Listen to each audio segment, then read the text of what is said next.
our home, no, for this week. Always po sila ang ating kasama pag Wednesday. Okay, so maraming salamat. Kita pa kita maulan pa? Napay kita maulan? Wala na. Yes. Naulian na dito ito, no? Ha? Wala na. Pagkagabi pa lang bahin, nahurot na. So, congratulations sa mga winners o sa katong mga naka-receive of consolation prizes. Okay, so we are here para sa atong Davao Peace and Security Press Corps media briefing dito sa Royal Mandaya Hotel. Atong kumustahon, first time po sa ato ang press conference, ang officer in charge, Assistant Regional Director ng LTO 11, si Sir Janito Mandaya. Sir, maayong buntag po. Good morning, sir. May buntag, ma'am, and may buntag sa tanan. Okay, thank you so much. So, first time mo ba mag-join ng press con, sir? Yes po, ma'am. Okay. This is my first time. Okay, so dahan-dahan lang po tayo. Don't be too harsh, friends. And of course, kanina sanay naman kayo ni si Ma'am Aiza Yusuf, ato manager sa Bicot. Good morning, ma'am. Naka-full battle gear. Yes. O, di ba? Now, mura po kong task force Davao na Mura rin, ka- sir. Yes, by the way, Assalamualaikum and good morning. Again and again, thank you so much for inviting me here for more information dissemination kung unsa ang panghitabo diha sa tuang Davao City Overland Transport Terminal, and second, our preparation for this coming kadayawan sa Davao. Thank you. Thank you so much, ma'am. And of course, dito po, ilang linggo na hindi natin nakasama, Major Ruben Gadot ang ating spokes sa 10th ID. Sir, good morning. Morning, Ma'am Ruth, o may buntag Davao Peace and Security Press Corps o sa tanang media personalities nga adri karon may buntag sa tanan. Okay, so good morning. So, relax lang po tayo. Mag-start na po ang ating press briefing. Unahon na to ang security security sector. Major Gadot, sir, kumusta ang atong area, sir, sa ID? Good morning again sa tanan. Generally, wala tay recorded na any atrocities, ma'am, since nahurot na ginato no ang ato ang confronted threat groups in terms sa armed threat groups under sa Southern Mindanao Regional Committee. So generally peaceful ang ato ang area o zero NPA units gihapunta sa ato ang joint operational area. Last 13 December nag-convene ang ato ang JAPIC region, no, diri sa headquarters sa Pro 11, resulting sa isa ka resolution nga madismantle na ang Jaguar SMRC. Moto sila tong last NPA units nato, no, sa under sa Southern Mindanao Regional Committee. With that, gahapon lang 15 July nag-convene ang Area Clearing Evaluation Board na pod, no. July 13 is the JAPIC, Joint AFP PNP Intelligence Committee, no. Sila magud na siya ang mag-recommend for the dismantling of armed threat groups, no? Ang mga specifics ginaiskutan dira in terms of manpower, firepower. But after that, mag-convene ang atong gitawag nga Area Clearing Evaluation Board or ASEB. Sa level ni siya sa region gihapon, sa division, ang members ani is ang ato ang triad staff sa 10ID o quad staff sa Police Regional Office 11. So napirmahan gahapon ang isa ka resolution number 01-2025, declaring nga ang Jaguar or Regional Centro de Gravidad Jaguar will be dismantled. No, i-recommend ni siya, direport siya sa Area Clearing Validation Committee na pod sa Area Command nga level. So region level din Area Command. Then musaka na ni siya sa National GPSCC, Joint Security Peace and Coordinating Center. So mo na siya ang proseso para ma-declare na to nga dismantle na ang Jaguar, although wala na gid siya technically, no, sa nahurot gid siya last na to nga ano sa Bunawan, no, checkpoint. So mo lang to ang update karon sa dismantling sa RSDG Jaguar. And also nag-request po ang Philippine Military Academy sa ko ang ma-propagate po ang upcoming PMA entrance exam karong 26 to 27 July, no. Diri sa ato sa Region 11 natay upat actually ka venues, no, sa examination center.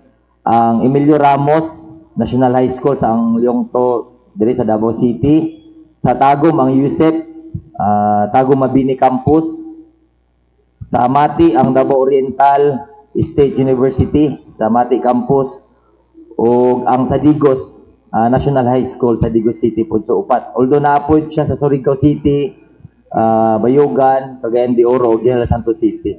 So naanatay mo abotay nga examination sa Philippine Military Academy karong 26 to 27. So ikat mo lang naman. Thank you, sir. Dapat meron tayo nakasama ng PMA, sir. But wala pa sila nagabot mga taga-PMA. Wala pa ma'am, wala pa tong ilang mga proctor. Okay, thank you. So at this point, we would like to greet Armando Feliquito for his birthday today. Happy birthday to you. Kaya Bagboy, happy birthday Armando.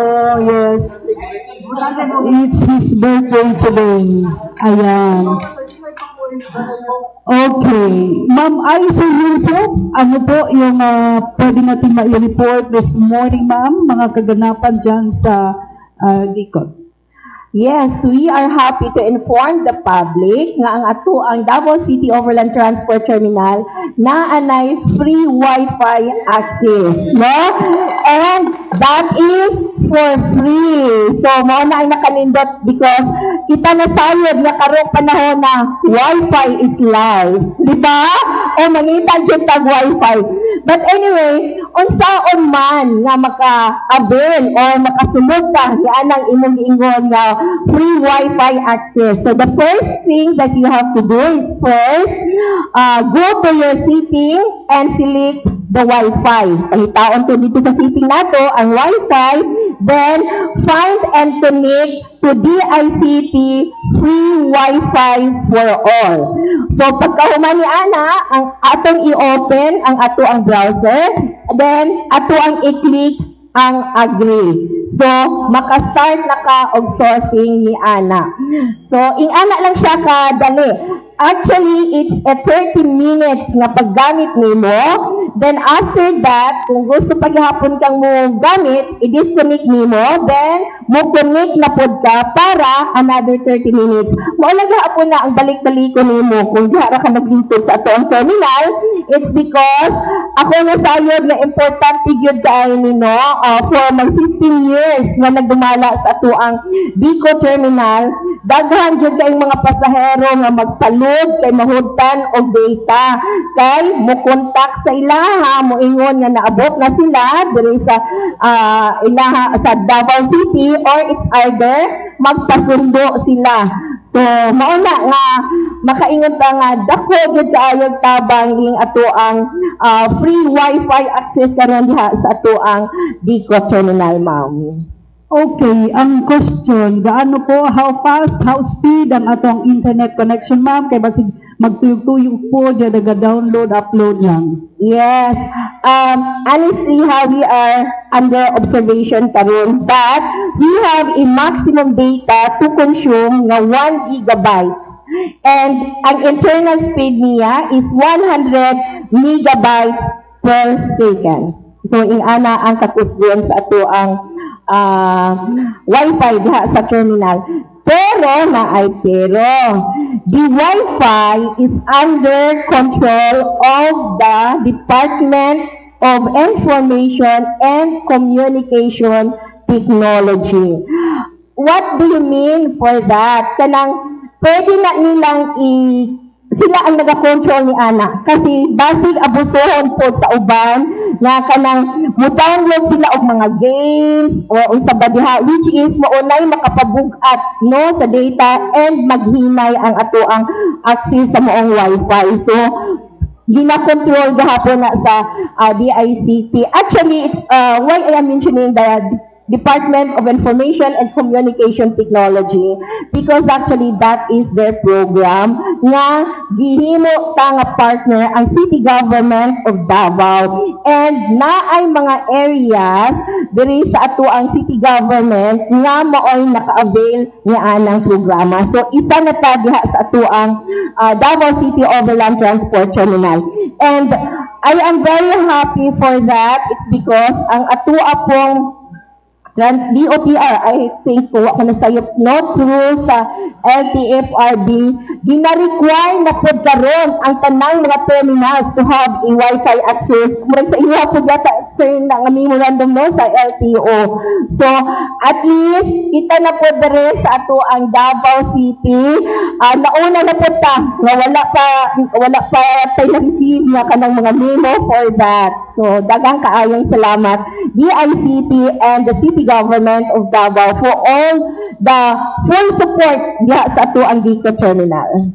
Okay, thank you so much, ma'am. Maraming salamat. That's good news from sa ato ang Davao City Overland Transport Terminal. Okay, thank you so much. And dito po tayo sa Land Transportation Office sa ato ang Assistant Regional Director, Sir Jonito Mandayo, sir. Please, paki-report sa atong mga accomplishment, sir, kung saan atong data nga dala. Go ahead, sir. Maraming salamat, ma'am. I am Joel Mandaya, DOACRD of LTO 11, representing the Regional Director, Attorney Ernesto Rafael V. Rebelio. Among i-highlight ang among ipaabot sa publiko regarding sa plate number. No? So, naami computer applications available sa among Facebook page, Land Transportation Region 11, na doon ma-access ang plate number, no? Especially dito sa backlog. So we have LTO tracker, then MC and claim plates, inquiry system, and plate pull-out data form. So diri sa MC plates, kasagaran sa mga motorcycle nga may plate number, diyan access, no? Natay QR code para maditalye, and na QR code para ma-pull out ang imong dito mo pilapan diretso sa LTO property namo, LTO property section sa LTO regional office, then para ma-claim na nimo dito ang imong plate number. So mo ni ang among gusto ipaabot sa LTO 11 sa client sa LTO kaning pag-claim. We have enough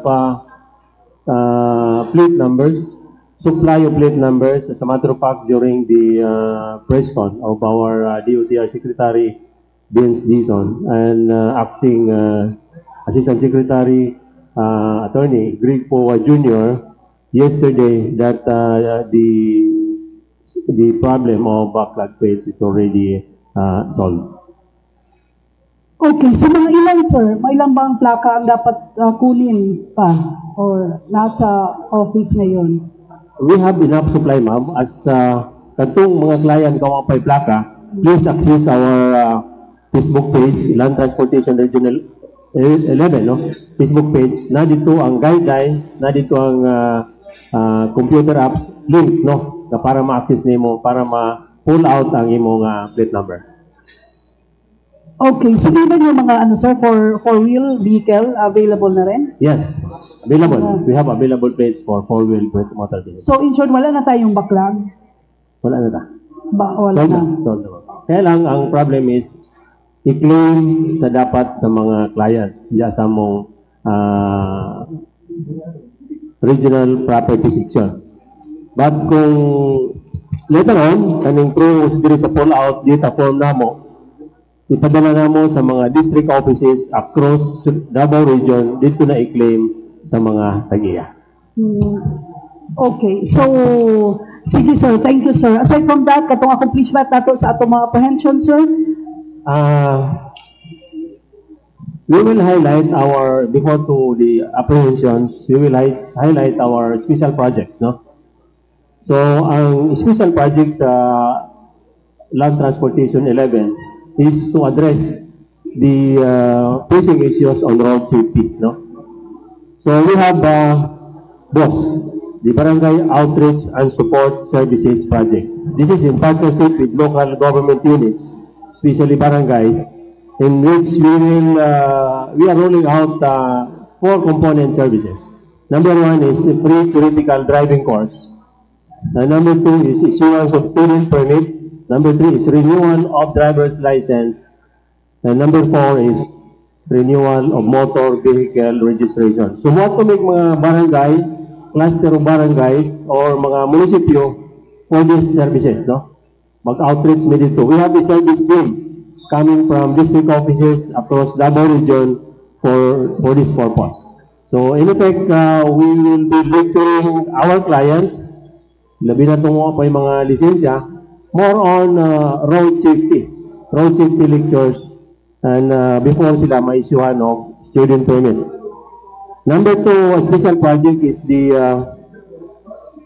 SAFE, no? Strengthening advocacy for future educators.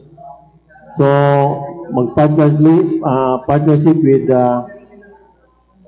universities, schools, state colleges, para kadto mga estudyante ang among target clients. The same 4 component services.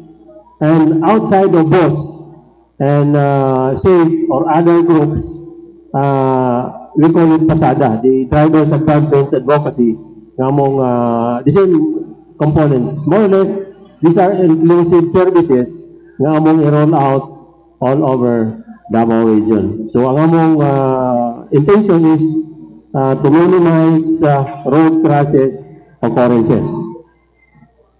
Now, in the apprehensions from January to June 2025, we have a total of 28,319. So, ang kadaghanan ani kaning nag-seatbelt, not wearing seatbelt, and wala nag-helmet. So mo ang kasagaran ng mga traffic violators. And transaction handles for the second quarter of 2025 for MD registered, we have 428,929. For driver's license and permit issuances, we have 123,465. So, inclusively for the first and second quarter. And apprehensions handled 34,295. So, more or less, these are the relevant data that LTO 11 is presenting to this press back. Thank you, ma'am. Okay, thank you so much, sir. So, be ready. I guess ready na ang mga questions sa itong mga kaubanan. Ato nga unahon si Sami Baog. Sami, maguna na una. Yes, kay Assistant Director Mondes. Sir, ang pasabot ni mong wala na buildings karon no, sa mga plate number. Ang problema kanang magkuha kag sakyanan no, sa mga especially mga motorcycle, dili dayon mahatag sila ang plate number niya tagal nga tong papel niya problema ilig travel dito sila say sango sa mga travel sir unsay konsertiwa ni Sa pagkakaroon, sir, inirehistro na mo, kauban na ang plate number. So dito na mo ginatanaw nga ang problema dito sa mga liaison officer sa mga kumpanya na nahatag na sila sample. Dili sa Davao, ang usa ka liaison officer sa kumpanya sa usa ka dealer sa motorsiklo. Kung ipadala na dito sa probinsya, i-fix time. So dito ang Sumbaronon. But basically, dito sa amo, upon registration, na aginay plate number tayo. sa karon sir kini bago na. Yes, sir. Okay. So, kung isbutan natin itong backlog, at na nato na ang mga backlog, ang uban, na-release na sa mga liaison dito sa dealer and plate numbers, kunya, na balita nga wala mahatag sa mga dealer. So man yung ginapresyo sila nga mahatag na sa mga customer. Thank you, sir. Kay Major Gadot. Sir, yun nga rin wala zero MPA na ta, no? Dari sa Davao Region. Isa ko pan sa, or Davao Region na kita mag-isgot. So, unsay mga programs karon sa ang process, ang mga lugar, sir, nga kanyan to area, no, sa mga MPA? Sa karon Kuya Sam, no, ang tutukan ginato karon is ang sustainment, no. Humana ta sa pag-address sa mga direct CPG threats nato, but ang sustainment kinahanglan kay mao man ay pinaka-importante para prevent nato ang tinatawag na resurgence, no. So daghan actually pag in terms sa sustainment operations and activities, no, na adri ang mga pag-facilitate or pagtabang sa pag-endorse sa ato ang mga project proposal sa ato ang mga people's organization, no, and of course ang assist, no, through whole of nation approach dito sa mga kanhi nga mga affected barangays or CPG infiltrated areas, no, pag-deliver sa mga basic services o uban pa nga mga interventions coming sa ato ang gobyerno. So tong karong simanaha lang, no, natay mga activities like sa 67th Infantry Battalion, no, na ay youth summit, no, ang 66 IB naabot sila ay youth Campus Peace Symposium, natay mga medical mission sa 89th Infantry Battalion, no, o other than that ang transition nato karon sa Comprehensive Archipelagic Defense Operation or ang CADO, no, kay naa naman ta sa point nga pahumanay na gid ang ato ang internal security operation, no, although covered gihapon sa ato ang bagong campaign plan ang Comprehensive Archipelagic Defense Operation, ang ISO, Internal Security Operation, but mostly mag-focus na kita sa External Security Operation. So, gara lang ga 30 na tay Battalion Evaluation and Certification Program. Mao ni siya ang training sa ato ang mga battalions karon nga makapag-mobilize ta og mga dagko nga units, no, battalion size gid siya. Unlike sa ato ang Internal Security Operation, mostly ginagmay lang gina siya nga mga preparation, but as part sa ato ang bagong campaign ang Comprehensive Archipelagic Defense Operation, nanatay mga trainings nga dinagko, no, og gina-consider pud nato ang ato ang ma-support, no, sa katibukanan sa armed forces pag-abot sa monitoring sa mga foreign entities, no, nga naay mga clandestine operation, no, diri sa ato ang areas nga makapag-compromise sa national security. So mao ra to ang fokusan karon sa TNID. Miss Joy? Follow up lang, sir. How supportive are kanang mga LGUs with regards to your campaign? Especially katong mga jurisdiction bitaw sir nga napahagan nato og mga NPA groups. How supportive ang atong mga LGU? Actually, ma'am, dili gid nato siya ma-dismantle ang ato ang mga communist terrorist groups kung wala gi participation ng ato ang mga LGU. Sila gid actually karon ang mga activities participation na lang pod ang ato ang mga infantry battalion sa area ang naga-initiate gid ang mga LGUs na lang, like kaning sa mga naisgot akong activities kanina, no, partnership gini siya sa mga city government units ug sa uban pa nga mga agencies ug mga organization sa area. So sa man ako ni pag-explain man, no, ang suporta sa LGU makita gina siya nga higher level gid ang pag-abot diri sa tuwa sa Davao region. Compare wala man taga compare, but since kung atong tanawon kita gid ang division joint operational area sa military nga na zero gid ang NPA units.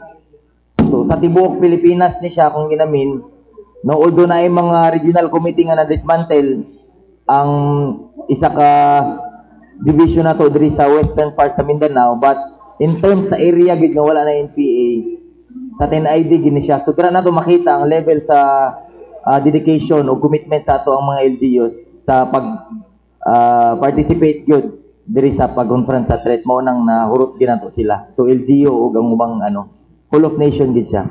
Thank you, sir. To LTO, sir, we appreciate aning pag-open nato og mga online services sa ato ang office. Nana ba ning ma-launch man gud sa LTO Central Office kaning online na renewal of driver's license? Dili ba sa Davao Region, is it accessible na ba sa mga taga Davao Region? Sa pagkakalma mo, wala pa roll out. But, ano pa na sa Central Office. Wala pa, sir. Wala pa so far. Mabatay target nga, since nationwide mo yun ang approach aning online services. As soon as ma-access na natin na among ipakuha sa. For this year, sir, pwede siya ma-access. Sa lahing bain lang, sir, na yung mga motorista, sir, with regard sa pag-claim sa ilahang plate numbers or kaning plaka, sa ilahang tracker, through kanina may online services na ni portal, for claim na daw, pero pag abot nila sa mga district offices, ukayunon pa daw sa mga personnel. So, I don't know kung unsa ba tubag ani from the office. Kung ang LTO Region 11 ang nakarehistro, first, kami, ang sa Davao, na kaning QR code, pilapan lang ipadala sa among property section, then i-ready na for distribution sa mga district offices. Dito na ila mag-claim. So, dali ra. Dito lang mag-login lang sila sa among Facebook page para mag-guide na mo sila sa Naman dito ang link para na mo ma-serve na mo ang ilahang gipangita nga plate number. Okay. Thank you, sir. Last question na po, Ma'am Aisa. Ma'am, ongoing pa ba ang ato ang i-open na ba kung control room na building sa southbound area katuang terminal po? Yes, ma'am, no, nakalimot po kong inform sa atong usa ka good news nga nahuman na ang katong i-construct nga public building nga comfort rooms na ay for male, female, PWD and senior citizen and naapod siya kaliguanan. Actually, pwede na unta nato siyang i-open, kaya lang wala pa man siya na pinturahe, og ang tiles na apoy kulang. So gipangayuan nato og additional budget through supplemental budget nato. Actually, it was already approved kay nag-anak pod ang taga City Engineers Office para ilang gitanaw. So nag-decide na lang sa nga dili sa gyud nato i-open kay maalanganin kung ato ang abrihan unya basig ang budget na po diha nga for the painting ug ang pag-tiles dili na hinuon nato ma-implement. So magpaabot lang gyud ang mga commuters nato. At least naa na gyud ang tubag sa ilahang mga panginahanglan because the first nato nga katong comfort rooms is located diha sa may northbound and kanang karon is diha na gyud mismo sa ato ang southbound. Ang nahuman nato is katong drainage, di ba? Naaputay gi-implement diha nga drainage for the north and the southbound isip tubag pod sa kanang magbaha pag kusog ang ulan. So ato ang human. Thank you. Bitaw. Ay, sila ang celebrant. Lagi. Anyways, mutanaw ka. Sir Gadot, sir, last week manata to, si Governor Hubahib naging siya nga mga idol siya tabang sa Philippine Army on their campaign against for their intensified anti-illegal drugs campaign. Ano ba yung communication na gikuan ang provincial government sa inyo? I-verify na ko, sir, para ma-confirm but for my own knowledge, wala pa ako'y nabunitan or nakita nga But ang point is, in terms of law enforcement operation, isa na siya ka part sa mandato sa amo ang campaign sa 10th Infantry Division, makapag makasuporta sa law enforcement operation. Dili lang sa actual augmentation sa ano, but in terms of logistics and intelligence and training, no, kaning tulo, pwede ta mag-contribute sa ila. So ready ang 10th ID anytime na kailangan mo sa or sa any LGU on the campaign against illegal drugs. Yes, as long as na siya i-request and ma-approve sa komando as part sa ato ang law enforcement operation, no. Dili lang man ni siya bago nga mga activities. Actually, sa ubang areas naapay mga augmentations mismo sa mga municipal police stations para makatabang sa drug campaign. Okay, ang rason niya sir is since insurgency free na ang Davao del Norte and the whole Davao region, so base pwede daw ang Philippine Army na makatabang. Again sir, ang law enforcement operation is isa sa mandato sa Philippine Army. Dili lang ang ano sa campaign sa pag-address sa communist terrorist groups o sa external aggression, but again ang law enforcement operation, no, lahi pa ang mga whole of government approach, no, pag-abot sa konsepto ug mechanism sa NTF-ELCA. Okay, thank you sir. Kay Sir Joel, sir, welcome sa Davao City sir. Medyo dugay ka dito sa Davao Oriental gid sir ba? Oh, actually sabay ta sir sa una anak ko sa PNP. Dagaad to sa mga karawan. Di na ka magstorya. Magstorya. Di na magstorya na. Basta kat birthday na ako karon. Grabe. Sir, right now sir no, padayon pa man gyapon to inyong outreach outreach service no sa mga katong mga remote barangays, especially those katong mga wala pa yung mga lisensya. Yes, sir. Generally, among i-partner si LGU, local government units, from municipio, then mga barangays. Among gitawag na sir is BOSS, no? Barangay Outreach and Support Services. So, prioritizing those JEDA, no?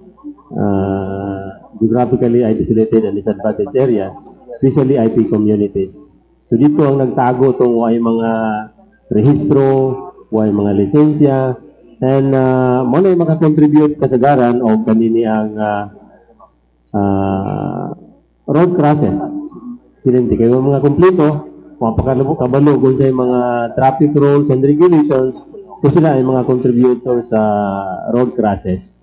So sila atong gina-priority, gina-lecturean sa among service team. And thereafter, maisuhan na mo sila student permit.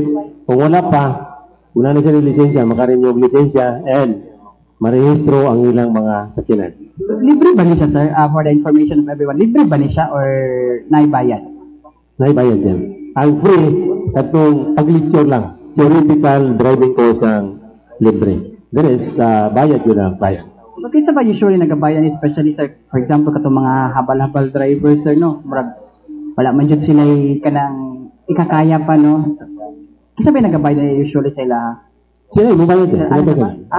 Okay. Wala ba ikuan ang LGU ani para mo subsidize? Nabay Siguro kung naa sila yung program for that, okay naman ni, madawat naman ni bayad.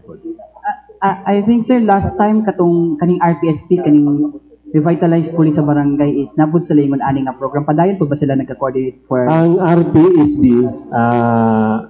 sila nag-collaborate sa amo para dito sa LGU port. Then kami, maghatag og services, moto na lang ni, na-plaster na ang client. Makapila pa kaya ka barangay, sir, for the second half of 2025 ang inyong adtuan? Daghan pa sir. Daghan pa. So, in Davao Oriental, sample lang yun na namo ang GovGen. Pagdumantog June, for this July, nakafocus mi sa municipality of Baganga. And within this month, we will be coordinating with other LGUs. So, mag-courtesy call mi sa mga mayors para ani nga project, sir, the Barangay Outreach and Support Services Project. Okay. For this year, sir, pwede ito may balik, sir, pila na ka mga barangays ang inyong nadtuan? Barangays, no? Dili ko kay half of how many barangays na sir. But number of outreach sa barangay ang among nahimo 107. 107. Ah. This year na sir. As of June 2025. 2025. Apo. Since January na. Nag-start niya actually last year. Late last year. So kanina data ang among outreach sa boss 107 namin naka-outreach. How about sa kwan sir? Kaning LTO on wheels. Kumusta na siya or padayon pag Ongoing na siya. So kanang ginamo sir si LTO on wheels ang but din mostly diri sa Davao. ang bus. Wala pa. Kato sa. Okay, thank you. Last naman kay gusto ko pumunta na kay Ma'am Aisa po ay. Luwason ko kay birthday celebrant. Anyways, Ma'am, Ma'am Aisa, unsa ba ka importante or unsa ba kadako nga impact no sa to mga passenger nga nanamoy free wifi coming from DICT? As what I've said, dako gid ka ini siya tabang sa ato ang mga pasahero. It's because labaw na kung gikan ka sa probinsya nga moari diri sa ato ang syudad and then mangita pa ka kung asa ka maka palit og kanang para sa imong data, di ba? So at least kana actually before going po dere nag-instruction na ta sa ato ang mga staff nga temporarily lang sa magdikit sila sa mga post sa ato ang diha sa ato ang Gico terminal para makita gyud pod sa ato ang mga pasahero pod og maka-access sila, no?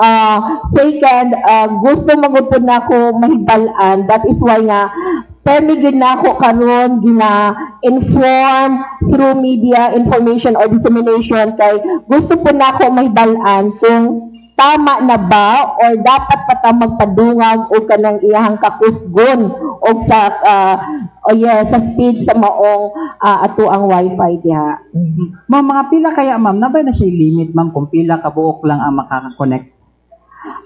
So far, wala man nag-ingon ang DICT o kanin sa ato ang city information. So that is why nga kita ang nag-undergo o kanang murag study, no? Kay una-unaon baya nato that the DICOT is we have 700 to 800 bus trips a day, average lang yan. And that is equivalent to a minimum of 35,000 of passengers a day. And during sa ato ang mga peak days and holidays nato, maabot tag 1,000 to 1,500 bus trips a day. That is equivalent to 50,000 or more than, no? So, mao na siya nga ginapaningkamutan na ako even through sa ato ang public assistance gina-announce nato for them to avail or mosulod sila ana nga access para mahibal-an siya nato kung kinahanglan pa batang magpadungag.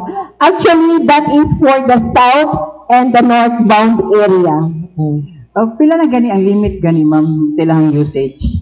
Kato ang gihatag sa atoa is 1 gigabytes o ang iyang internal speed is kato 100 megabytes per second. Kato Isa lang gid ang 1 gigabyte per person ang 1 gigabyte ma'am. Per device. Yes, as a whole to siya. That is why nga Dituyo na kay para walay magtambay. o para dili gid magsulod lagi mga application nga kanang mga games or sa pagdiha Scattered ba na? So anyways, daghang salamat. Daghang salamat. Happy birthday. Okay, kay sa mga parang sa mga mic ma'am. Ma'am, unsa na ito pag-control no, sa security na pod sa ato ang terminal? Naatay mga porters, naabot mga vendors. Are they equipped with IDs? Naabo po na sila yung mga list pod sa ilahang mga personal data nato diya sa kwan. Yes, sir, Juan. When it comes sa ato ang mga porters, actually even the peddlers na atay mga data ana sa ilahan, sila mga PDS ato na ana sila mga gitang attach mga kung taga-asa na sila. But naibat. Tungod kay if you can remember during the pandemic time, ang atong mga peddlers gipagawas for social distancing. And then after the pandemic, musulod na unta sila, Dikot board nato na siya, and the Dikot board or the body decided na dapat maging cooperative din na sila para na ay mga opisyalis nga maoy bantay gyud sa ila kay di gyud na bakuan sa to ang mga gwardiya no o kanang musaka sa bus o para pod kana dito mga ilang mga baligya nga may uniform unta, but the problem is until now wala pa gyud nila nahimo ang maong require sa ilaha sa ato ang Dikot board. Okay, when it so naagapon tay data, that is why nga naa na sila sa gawas, pero wala na ko mo issue og ID sa ilaha. Second, ang ato ang mga porters naagahapon tay mga information ana sa ilaha sa office. In fact, that's the reason why that every time that I'm having an interview, nagaingon gyud pa nga diha lang gyud sila ang mga legit na porter because naka-uniform sila o basta mahinumduman lang nila ang number at the back of their t-shirt. Kung naa sila mga reklamo igo na nato, pwede na makita na nato sa computer. Okay. As of this time now, had there been pila naman ng mga complaints, if there are any, na natala din na sa inyong attention, ma'am? Honestly speaking, sir, no, when it comes sa ato ang porters, zero na gyud siya, wala na gyud kay na sumbong sa ato ang sukad nga kadtong naa na tay timbangan nga kasi the usual kasi nga complaint is kanang overpricing, and we have this board resolution to be follow nga ang timbang ingani, so dapat ingana pod ang pagabayaran nimo. And second, sukad nga gibutangan nato silang officer of the day nga dapat dito lang gyud sila magbayad sa maong officer of the day. And third, sukad nga gi-control na nato tong style nila lagi nga kung may mga pasahero inorder nila isa ka bag 5 ka kamot ang naggunit nga puro mangayo. So ang patakaran nato nga gihimo nato diha, that is why they have the officer of the day kay dito magbayad at the end of the day equally distributed among themselves nga nag-duty ang ilahang income. That is why nga dili na mangilog ang uban kay moingon dayon nga ganihara ko nagina-record po na nila naka 1,000 na ko, ito 100 lang gihapon, and then magbahin pa parehas. So diha nato na control ang pag-inilugay. But kana nga habas sa ang reporting sa tuaw sa is wala nahitabo. Okay, thank you, ma'am. Berita kan Sir Jelito Manday. Jelito, no. Sir, kana bang TEU, sir? Sa inyo ba po na sila naga-report? Nagadakop, naga-badlong, or sa pulis lang kita siya nga kuhan? Nababag data ginahatag sa LTO, ana? Ang Traffic Enforcement Unit of Davao City Police Office deputized kamo sir, no? So meaning they are authorized to enforce LTO laws, rules and regulations. So luna mi authority mag-apply, mag-submit sila documents to be deputized, then i-grant ang deputation ID parehani, no? Like si Panitlang Color, then they are authorized to enforce our laws. Okay, pero ang question ako sa gina-report ba po nila ang mga incident, kung sila ang mag-handle? Of course, once deputized ka, sir, katong tagana mo silang ticket, no? Temporary operator's permit nga issue sa driver nga ilang madagpan, i-report na dito sa among operations division dito sa Atbang Saisen, katong operations division dito ko sila. Are we privy, sir, within this year, there are how many road accidents nag-transpire diri sa ato ang Davao region and sa Davao City, sir? And as far as wala pwede ta, sir, honestly, wala pwede ta sa road crashes, but mangilan-ngilan lang gina-report na sa amo sa sa PNP for us to issue show cause order. Okay. Pero pag adto mo na mo dito nagwa kog lisensya naman ko gina-regular na ginapakita sa TV dito sa inyong office no outside dapat buhaton unsay mga kuan padayon ba ni o napabugod tay separate pod nga mga kuan separate pod na venue and lugar kung asa i-capacitate nato tong mga drivers to inform them of what are the do's and don'ts in driving. So, isa tong na-mention ako ito ganyan sir, ganitong among gina-roll out na project, outreach. So, dito na mo ginalecturean po na. So, nasa opportunity dito na mo sa mga eskwelahan, kanang partner schools na mo, universities, then ganito sa barangay, sa mga LGU, dito na mo na. On top of that, dito sa regular lecture na mo sa among office. And of course, dito sa mga driving schools na accredited sa LTO 11. Thank you very much, sir. Last question kay Sir Gadot. Sir, nalang may pangutana, sir, kining kalabot gani ni ining how big unsa kadako ang tabang ni ining mga FR, former rebels, in trying to persuade ang ilahang mga kani comrades to go back to the fold of government. Unsa kadako ni nga impact para sa side sa ato mga kasudaluhan, sir? Unsa atong panlantaw niini aside sa atong ginahimo pod nga pag-persuade nato sa mga naa sa kabukiran mo balik sa gobyerno. Yes. Actually sir no, ang mga former rebels ang naay pinakataas og dako nga contribution pag-abot sa dire-diretso sa ato ang pag-surrender. So sa information sa tanan since January sa karong tuiga naa na tay 434 ka CPG personalities nga nag-surrender. Categorized as regular, laylo o milisyang bayan, no? Apilo na lang po nako ang firearms na natay na apil magud pud ni sa campaign ng ato mga former rebels. Natay 120 assorted firearms, natay 5 ka encounter sa sulod sa since January to date, natay 15 ka improvised explosive devices o 4 ka temporary hideout sa NPA ang nakuha. Ang last na to nga arms cache nga nakuha no June 14 is former rebels ang naghatag og information nga nakakuha tag 3 ka R4 rifle no.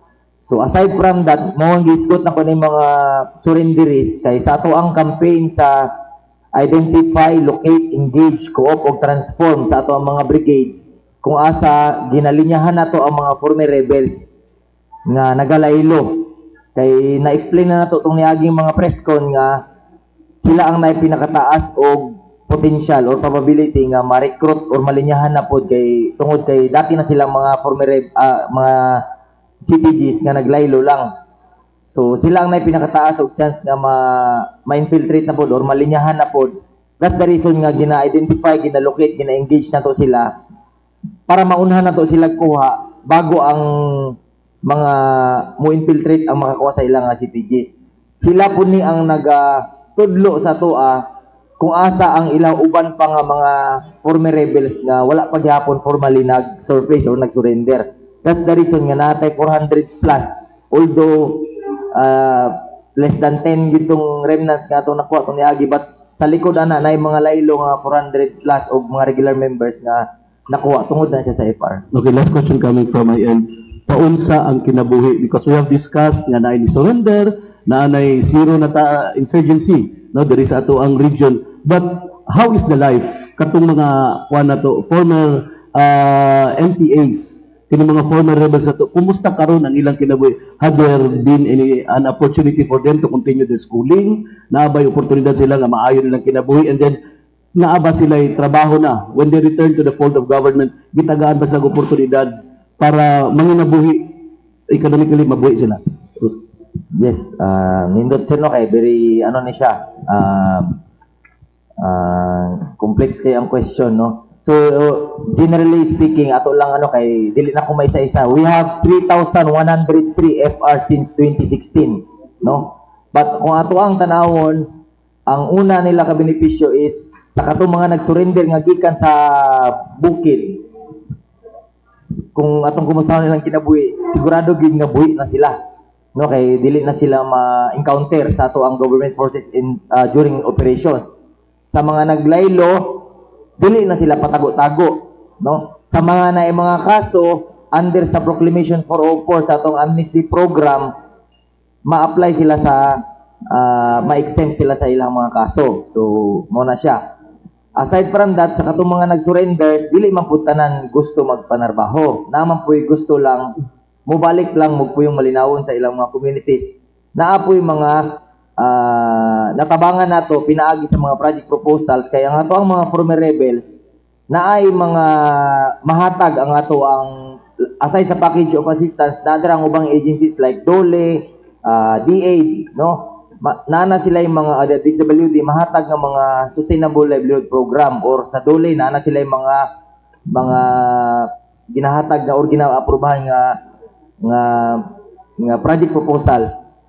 So, para ma-ensure, pwede na to na ma-verify na ang Davao Oriental Former Rebels Association from the smallest people's organization sa sitio, barangay base, na federate na siya into provincial level mo ng Davao Oriental. O sa uban pa nga mga mga areas na pud tay mga na-awardan, no? Na-awardan ang mga former rebels. Ang pinaka-recent nato is sa kaning last visit sa ato ang secretary sa UPAPRO, no, si Secretary Galvez, nakapag-endorse ta og worth 4 million nga mga total of assorted nga mga project proposals, no, dito sa UPAPRO, worth 2 million nga naglahi nga mga project proposals gyapon sa TADECO. So muna atong pag-abot na ay mga scholars, no, ang presidente gani sa ato ang Kalinaw Southeastern Mindanao naga-pursu siya sa iyang kurso sa law, no, si Kamarikit, si Amihan naga-eskwela po. So naapoy mga scholarship ang ginahatag from other areas. So mao na ang ilang kinabuhi in general, no. Naapoy nagpuyong malinawon lang, naapoy na enlist as military, naapoy nagkafgo, so nagkalaylay, but definitely nausab gid ang ilang kinabuhi kay wala na sila nagtago-tago o katong sa mga active nga surrender, malayo na sila sa chance nga mamatay sila sa encounter. Okay. So, nandang may buntag. Mga tama lang po, I don't know if you had the liberty to ask kung nabay data, kung pila na katong mga printing press nga nakabuhat o mga peke nga mga dito sa Region 11 nga mga fake plate numbers in your end, kuna ba? Wala ko yung naibang answer nga na printing press na But if ever kung naamay yung masakpan nga magbuhat og mga fake nga mga plate numbers regardless sa unsay sakyanan, dali ba gyapon mag-trace up sa LTO? Kung na ay mga informant, in the case dito sa Davao, it was kung naibawan is CIDG ang nag-raid. Okay. Nabapagya po, sir, nga mga nadakpan nga mga driver, nga vlogger po, nga they're doing their vlog in the middle of naga-drive sila, unay nasakpan? So, para karon no, wala pa, sir. Pero na kay naibawaan, paibawaan ni kay atong isyu ko so dyan. Oo. Ano na lang, so atong iawag ang publiko na ay mga driver, nga mga ingana, kanang mag-drag racing, kanya kanang habang naga-drive, naga-selfie, naghimo nga maka-disgrasya sa uban. So let us know kinsay pangalan, asa ang location, detalye para masyoko order nato para ang ilang mga lisensya kung naabay lisensya atong i-suspended and then pahamtangan sila og other sanctions sa opisina sa Land Transportation Office. Ako nga lang pangutana kang Ma'am Aisa kay kabalo ko nga murag overloaded ang mga information nga imong ihatag sa mo, but of course taliabot naman next month ang Kadayawan again kay magdagsang gihapon ang mga turista nga bisita sa tuwang dakbayan. Regardless kung participant ba sa sayaw, although dili man tanan nga mga dance group with dunay sakyanan, uban magsakay og bus, but how prepared na po sa atong mga kaigsunan nga buot nga mosalmot na magsakay, and also the general message ka buot na mga mag-participate regardless kung south or northbound nilang gikan nga buot mag-participate sa indak-indak sa kadalanan or participants sa floral float parade for next month. Yes, sir. Thank you for asking that. No, it's because umaabot na gyud ang ato ang kadayawan. And as what I've said, isa gyud na sa ato apod nga peak season nato diha sa ato ang Dico Terminal. Yes, when it comes to proper coordination sa ato ang Southern Mindanao Bus Operators Association nga mga bus nato nga pabiyahon, we already coordinated them in advance. And second, with proper coordination also sa ato ang LTFRB for them to issue special permits alang atong mga buses nga magruta sa mga daghan o mga pasahero. So, when it comes to peace and order po nato diha sa ato ang Dico Terminal, well properly coordinated na po sa ato ang mga men in uniform nato. So, ingana nataka prepare sa ato ang Dico Terminal. And kung adunay mga reklamo ang atong mga pasahero, naa ang ato ang public assistance counter diha sa may entrance gate mismo, no? Nga nang i-insert na nako kay again pagdaghan ang pasahero, mauna ni siya ang na-experience nako nga mga complaint, no? Katong mga pickpocketers, katong ingon nga complaint against the porters, wala na siya. Pero kanina ang sige na kung ma-encounter na pod, I don't know kung gitoyo or wala gitoyo, kanang musulod ka sa ato ang passengers entrance nga ang bagahe nimo lahi na ang mukuha. And naa pa ni nabantayan, it's because ato ang gina-try nga masulbad nato ng mga petty crimes within the terminal. Alang sa kasayuran sa ato ang mga pasahero, dili ta mag-trust o magsalig sa nagasunod nato nga naay dala o kuling bata. Mauna po na ang na-discover namo nga pag naay ipaagi nga bagahe sa baggage baggage scanner nato, ipauna ang bata, then maong suguon sa iyahang inahan o amahan nga ipakuha ang bag. Or the usual nga nakita pod namo, it's either nag-una ang bata or kanang madilatar bitaw nimo og kuha ang bag, unya naa tendency nga makalimot usahay ang pasahero sa kadaghan sa ilang mga bagahe. Yes, ang bata na pod ang ginagamit karon nga mao'y ipakuha ang mabilin nga bag. So nakita na pod na nato sa ato ang CCTV cameras. Nangayo lagi po kung ang tabang na pod sa inyo nga mga partners nato sa media nga labaw na kaning naa sa mga radio bitaw, palihog ko o inform sa ato ang mga katawhan nga nagabiyahe nga ilaha jud nang bantayan ng ilahang mga bagahe nga butang sa baggage scanner, magdaligod sila og kuha. O kadto, kung ano po yung ilahang modus na pod ron, bata na pod ang gigamit. Thank you. John. Ay, sorry.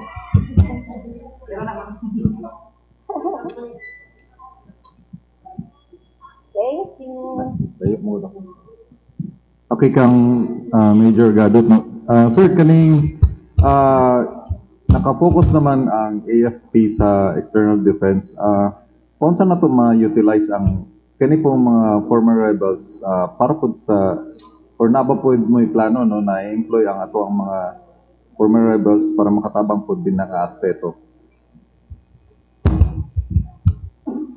Sa karon sir no, wala tay makita nga direct nga jurisdiction sa 10ID. Actually, supposedly pag ang former rebels is mag-surrender na, ma-integrate na gini sila sa mainstream society, dili ni siya pwede ma-utilize sa Philippine Army o wala na sila actually, na-discourage na muna sila. Unless kung isa ka sa former rebel nga nagsulod na ka sa active service, no? But wala mi directly sa mga former rebels. Maybe ang UPAPRO, but I doubt kung na sila tasking in terms sa external security operation. So, mao na siya sir, wala mi jurisdiction sa former rebels in terms sa ilang makita siguro nato ang ilang contribution sa mga postings nila no sa ilang group sa Calinaw Southeastern Mindanao. Kung ato ang concern ang former rebels diri sa Region 11, mostly actually naa sila sa pag-propagate sa mga front organizations kung ato makita pag-abot sa recruitment sa atong mga kabatanunan. Murag dira nakalinya ang ilahang effort karon ma-prevent ning mga ma-recruit ng mga youth nato pinaagi sa pagsugod sa pagsulod aning mga pagka-aktivista. But in terms of external security operation, wala pa mi makita nga o dili po na mo sila under sa among jurisdiction. Okay. Sir, kaning pila ganito sila ka former rebels nga ni-surrender since 2016 based on your record? Sa ako ang record is running data man gud ni siya no kay actually within this week lang naatay 8 na pod ka former rebels nga nag-surrender sa Mungkayo no sa 25th IB in particular with 5 firearms. Sa tibuok tuig naatay from January to date naatay 434 na former rebels. But sa katong data nga akong gigunitan nga 3,103 mo na siya ato ang last update sa katong visit ni last June visit ni Secretary Galvez no. So dira lang na mag-range sir ang ato ang mga former rebels nasa 3,100 to 200. So mao na siya ana sila kadaghan na since 2016 but mostly mga Laylo members din sila. Mga dati na NPA nga dili na active.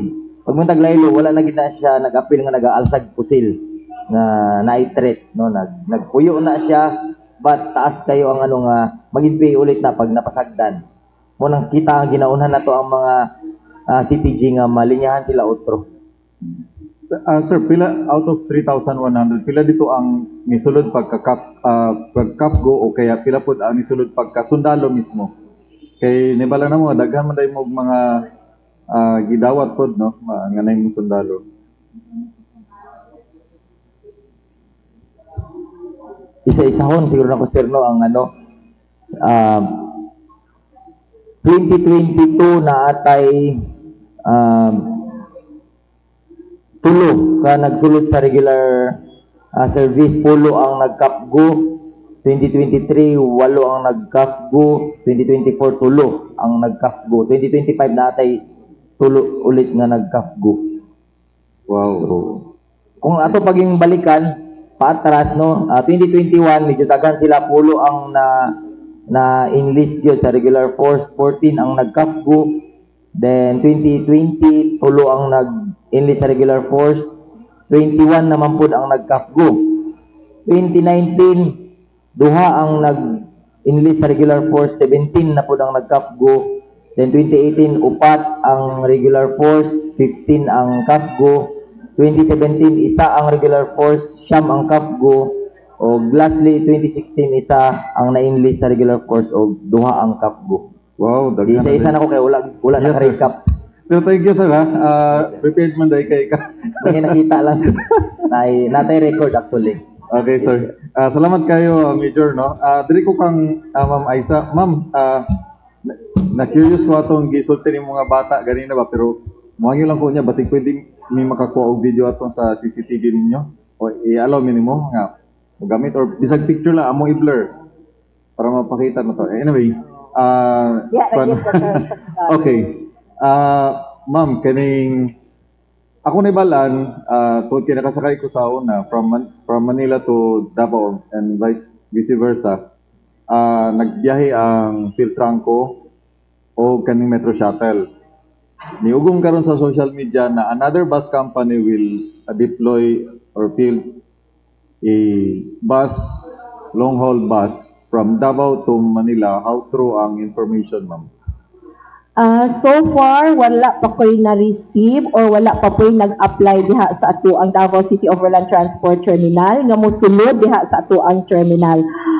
It's because once nga na ata, aside from the requirements from our LTO, the LTFRB, no, sa ilang pagsulod, kita po diha sa ato ang Gikan Terminal, we have this citizen charter to be follow po nato. Kung naay mosulod, naapod pa yung mga requirements. So far, wala pa ko'y na-receive. Wala ka kay ring sa bachelor nga, no? Na sila blue nga bus nga mo biyahe. Wala pa sila nagkuhan, ma'am. Wala pa. It's because sama sa akong ginaingon na bago maaprubahan ang usa ka franchise pod sa bus company moagi pala og LTFRB, and naapod na yung mga requirements nga pangayoon po nila para maaprubahan sa atong opisina. So far, wala pa. Do naay huniho, actually dili lang na siya nga bus, naapay from Manila nga mga buses nga gusto mo sulod dali sa ato ang syudad. Ayan. Ma'am, ganina, impressed kay ko, no, project sa DICT in coordination sa DCOTT. Yes. Paspas kayo, no? 100 megabits per second ang speed. Tapos na kay allocation na 1 megabits per second. Nga kuan, no? Speed. Unsay protection po nato kay basin og the same lang na siya nga password. Kanang nasa palibot partira pang bagaan ng mga nasa palibot sa terminal, ma'am, no? Nga dili pasahero. Basig sila ray makakonsume anang kuan nato, data allocation. Sama sa akong ginaingon, sir, nga kana siya not intended nga magbutang kag mga apps nga for games, no? That is intended lang nga kanang maka-message ka, under control gihapon na siya, sir. So, mga apps nga gusto nimo isulod is under the control of the DICT gihapon. So, dili ka kapatuyang kanang mag-games, labaw na lang magdula-dula o mga sabo or sano. Kaya once na ma-detect na, i-disconnect sa ato ang DICT. So, unsa lay allowed nga mga application like social media pwede? Facebook, the Messenger, mga ingana nga kuan lang. Okay, basic kayo. Important. Yes. Okay. Lastly, no, unsa ang gwapo naman kayo ang terminal. Congratulations, ma'am. Impressed kayo sa improvement sa aesthetics wise. Gwapo na gid ang terminal karon. Pinturahan ninyo ang unsa ni, no. Pero what's the kuan kining medium term and long term plan for the DCOT? Nakita nako kung unsa kadugyot ang ubang mga terminal. Nakita po nako unsa kagwapo ang terminal sa Zamboanga, Murag Airport, ug ka-modern ang DTEX. Unsay plano for DCOT? Okay. First and foremost, paglingkod yun nato as DCOT manager sa ato ang terminal, no? It's our vision gud unta nga mapanindot o ma-rehab nato ang mga stalls and stands nga naa diha, no? Kay kabalo jud pa nga dilapidated. As what I've said, the DCOT was constructed year 1984, 1985, no? But during that time, ako mismo nag-propose gud ko. In fact, the budget, very supportive ang ato ang LGU Davao because the rehabilitation supposedly for that stalls was approved na katong ingon ko nga 54 million. But gihold in abeyance na siya because of the long-term plan to have these 3 bus terminals, no? Katong located sa ato ang Turil, Bunawan, and Kalinan. No, so mao na siya ang naka-hold sa ato ang mga long-term na plano diha. But again, tungod kay dili po nato pwede nga pasagdaan ang ato ang terminal, no? Kasi dugay pa na siya. Naagihapon ko yung mga proposals like mga infrastructure nga tan-aw na ko nga kinahanglan jud po nato o buhaton while waiting. For example, ang passengers lounge nato nga kinahanglan natong i-rehab po siya. Tungod kay nadaot o naguba na siya itong kasagsagan sa linog, no? So, the city government of Davao is very supportive. It's because naaprubahan or nabutangan na og budget nga 10 million. In fact, gianha na po sa atong city engineer's office kay ilahang gitan-aw ang area. Dili lang ko maka-say kung when good na nato mapastart kay ang city engineer's office gina-estudyuhan po nila if it is possible to have or to reconstruct the building. So nagngayot pa po silang opinions sa kanang structural engineer. But naanatay budget na 10 million. Hopefully mag-go po na siya. It's because bisag ginagmay naapot ni gusto nga ibutang po diha sir ba. Being a full-blooded Muslim, very religious man good ni sir, no? 5 times a day ni nag-pray. Gusto po doon na ako nga mabutangan og prayer room because we are 24 hours in operation diha sa ato ang terminal. Second, dili ko unfair. Kaya bisaya baya kayo po ko, no? So pabutaran po nato og prayer room po sa ato ang mga kaigsuonan na Christian. Mao nang isa nga lantaw na ako nga unta mag-go na gyud ang pag-rehab nato diha aside from na ay ibutang nato diha ang kanang informal na gyud nato ng ato ang public assistance counter nga murag na gihapon ta sa airport na may mga panawagan mga ina na at least dili pa kay siya pugat. Second, nag-try na po ko o propose na po to repair diha sa ato ang mga stores and naaprubahan, no? Naaprubahan na gi-propose na kung a multi-purpose building. In fact, the worst is 15 million.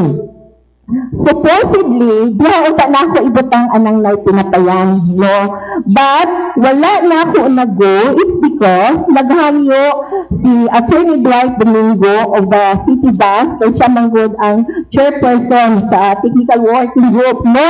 Nga, diha gamiton nila kay ibutang po nila diha ang murag multi-purpose building po alang sa ato ang city bus.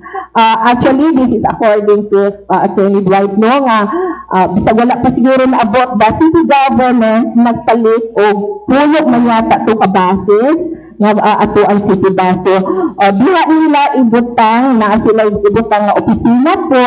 So that is in relation or in connection man po sa transportation nato. So linggo pa. And again, as what I've said, na ako 15 million na multi-purpose. Ako ang gihapon i-coordinate through kay Attorney Domingo. Kay ang plan nako is by phase, i-repair gihapon or i-rehab nato ng stores ka naman karinderya. No? But nag-approach ko sa iyahang ang iyahang architect sa or sila sa maghimo ang planning what kind of building because again of the plan nga katong i-transfer ang ato ang terminal. So para dili masayang ang building nga magamit gihapon in the future kung unsa ang paghimuon diha sa ato ang Bigo terminal. So mga ingana nga mga ato ang ipanghimo og gihapon despite of the plan to have this long-term nga 3 bus terminals and hopefully madayon gud na no. It's because the plan also is not only for bus terminal but isulod po nato diha ang mga vans. So mamindot na gyud siya. Okay. So ikaw man personally in favor ka sa 3 bus terminals or mas pabor ka sa usa ka centralized nga bus terminal sa Davao City? I am in favor of having a 3 bus terminals. Why? Remember that our Bicol is in the heart of the city and ang traffic congestion nato grabe na. Second, the Bicol terminal is 1.7 hectares and it was constructed year 1984-1985. And the number of buses, bus companies and the number of units during that year 1984 is dili na pareha karon. Aside from that, the units of buses before is gagmay. I-compare po nimo karon nga dagko. So maglisod po sila diha sa ato ang mga base. Again, ang ato apong mga base or ang mga bangag nato is not enough for our existing nga mga buses karon. In fact, what we are doing is that ato ang gibutangan og interval, kanang 30 minutes interval para lang gyud ma-accommodate ang tanang mobiyahe. So favor gyud ta nga unta madayon gyud na, and aside from that, para mahimo pang high-tech upgraded ang ato ang transportation terminal diri sa ato ang Davao City, because as what I've said, we are highly urbanized city. Ayan. So, unsay mahitabuan ng terminal in case na naitulo ka terminal? Honestly speaking, wala ko kabaloon sa plan, no? Because as what I've said, ang chairperson sa technical working groups at ang city bus is si Attorney Dwight. That is why that kanang na ako mga proposed project and infrastructure, gina-coordinate na ako sa yaha, no? Para dili pud masayang. Okay, thank you, ma'am. Daghang salamat, sir. Sir Mandaya, no? Sir, kining unahon ko lang tong viral nga issue ba sa MMDA nga gidakop niya, gi-apprehend niya ang isa ka driver tungod kay nasa pick-up nga gikargahan niya o I think uling, no? Ang iya daw violation na wala siya nagbutang og not for hire nga vehicles or wala niya butangi og sticker nga not for hire. Ang akong pangutana, unsa ba ang mga sakinan nga gina-require para klaro sa tanan, no, mga driver nga gina-require nga magbutang og not for hire, o unsa pod ang mga sakinan nga butangan og for hire, o unsa pod ang balaod nga nagmando ana nga butangan gyud siya og for hire o not for hire. Unsa nga sakinan ang butangan og not for hire? Yes, sir. Okay. Sa akong ma-remember na ako, katong utility jeep, kanyan to, kana sa night tailgate, para maibalaan nga dili siya kulurom. Pero other than that, pick up, dili required. Kaya siya. Oo. Then, unsang balaod na, sir? Asa siya makita? Kalimot ko sa kwan, sir. Okay. Basta may memorandum sir kailangan na mo. Kan dugay na, no? Pero kato specifically dito na sa mga PUJ kanyan to katong passenger jet type na siya tailgate. So dito sa tailgate na ginabutangan not for hire to be identical para dito sa mga for hire jeepneys, no? Kanyan to, no?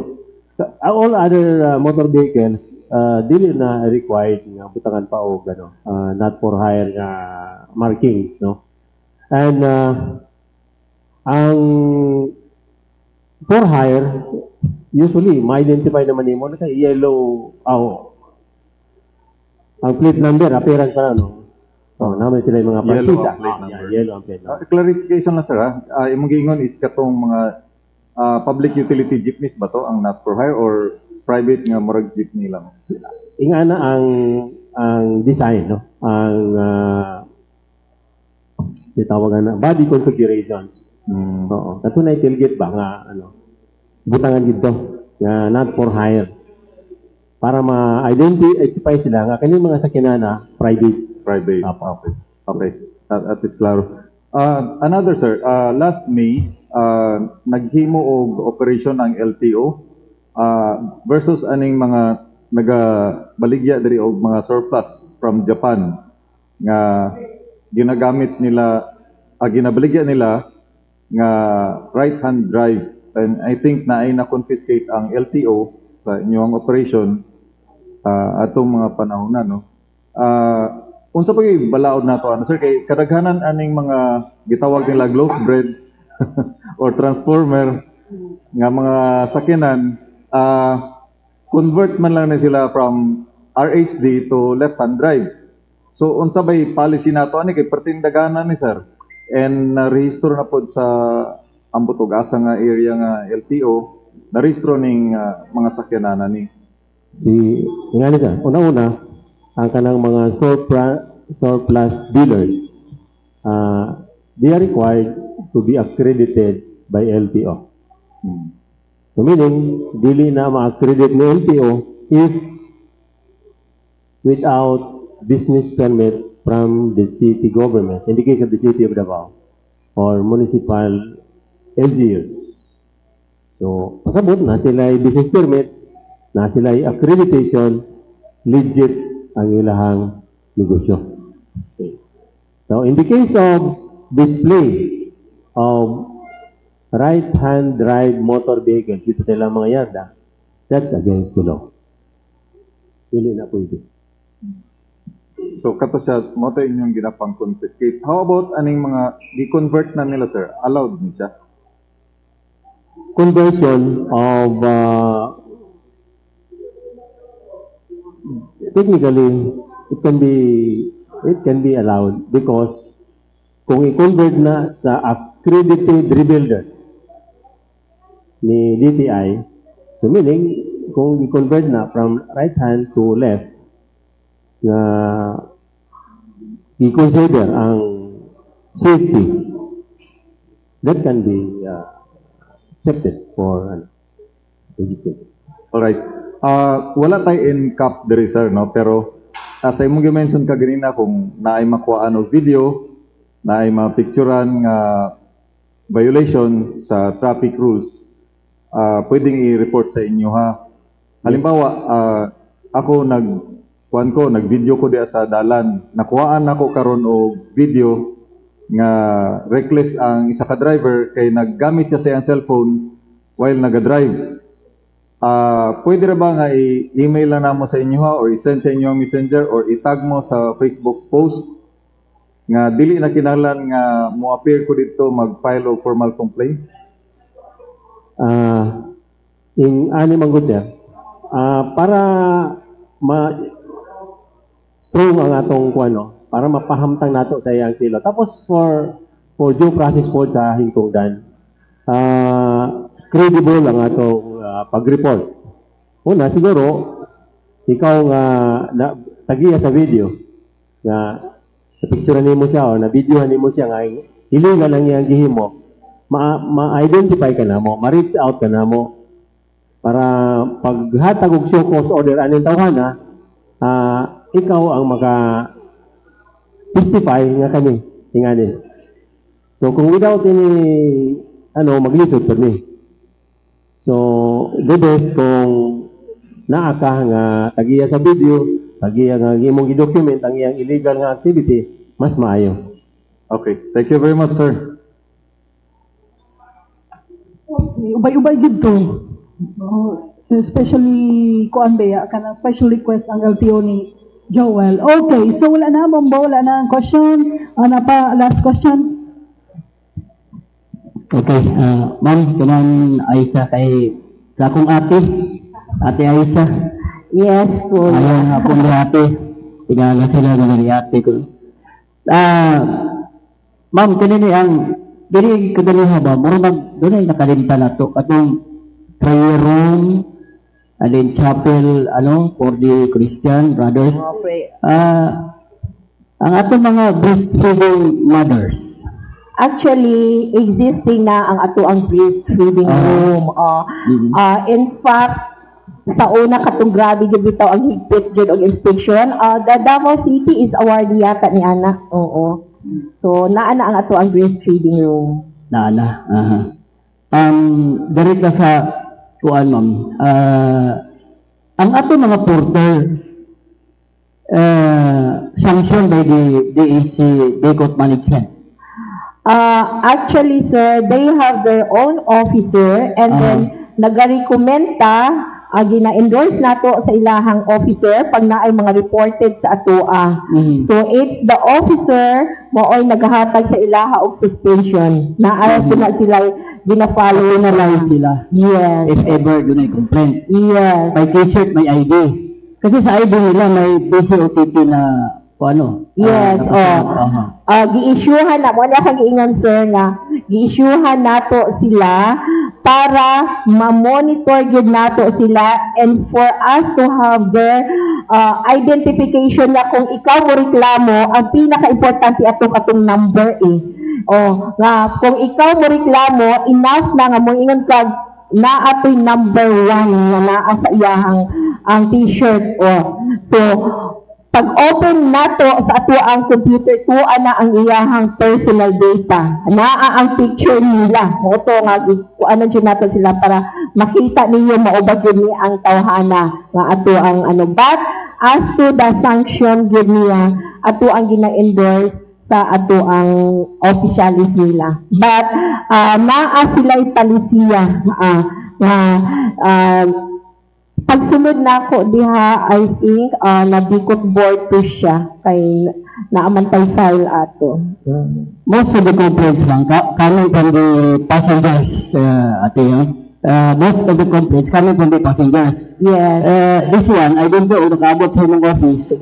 Kung doon na ba complaints coming from the management or the operators, or shall we say, the conductor of the bus company, kaya doon ay mention na to, ang Golden Family Bus, ang conductor, 30 bilang kalumunan para ba nato bilang conductor, 30 ang reklamo itong usa ka porter na isakay niya tungkol kay makiglalis sa plitihan bisa DSP na siya.